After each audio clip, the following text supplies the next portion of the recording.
ঠিক যেখানে শুভেন্দু অধিকারী তিনি বসে পড়েছেন রাস্তায়, তুমি ঠিক সেখানে রয়েছো এই মুহূর্তে। সেখানকার পরিস্থিতি তোমার মাধ্যমে জানবো আবারও।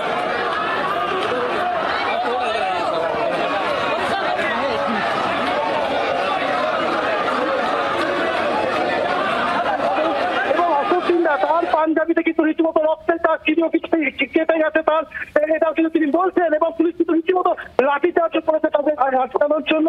এবং এবং এবং শুভেন্দু অধিকারী বলতেন যতক্ষণ তাদের যেতে দেওয়া হবে না যেখানে তারা বসে। অশোক ডিন্ডা রয়েছেন, শুভেন্দু অধিকারী বলছেন প্রায় শতাধিক এখানে আহত হয়েছেন তাদের। এবং অশোক ডিন্ডা তার পাঞ্জাবিতে কিন্তু রীতিমতো রক্তের দাগ তিনিও কিন্তু কেটে গেছে তার, এটাও কিন্তু তিনি বলছেন। এবং পুলিশ কিন্তু রীতিমতো লাঠিচার্জ করেছে তাদের আটকানোর জন্য। এবং এবং এবং শুভেন্দু অধিকারী বলছেন যতক্ষণ তাদের যেতে দেওয়া হবে না সেখানেই তারা বসে থাকবেন। এবং বারবার তিনি বলছেন যে প্রচুর মানুষ তাদের আহত হয়েছে, প্রচুর কর্মী, প্রচুর সদস্য আহত হয়েছে। একটু কথা বলার চেষ্টা করবো, আমি একটু শুভেন্দু অধিকারীর সাথে কথা বলার চেষ্টা করবো। দাদা, এতজন আহত হয়েছেন, দাদা এক্স্যাক্টলি কতজন আহত হয়েছেন? 100-র বেশি। দাদা অশোক ডিন্ডাকে দেখছি আমার তার পাঞ্জাবিতে মহিলারা আহত হয়েছে, বাবা মাকে মেরেছে, সাধু সন্তদের মেরেছে।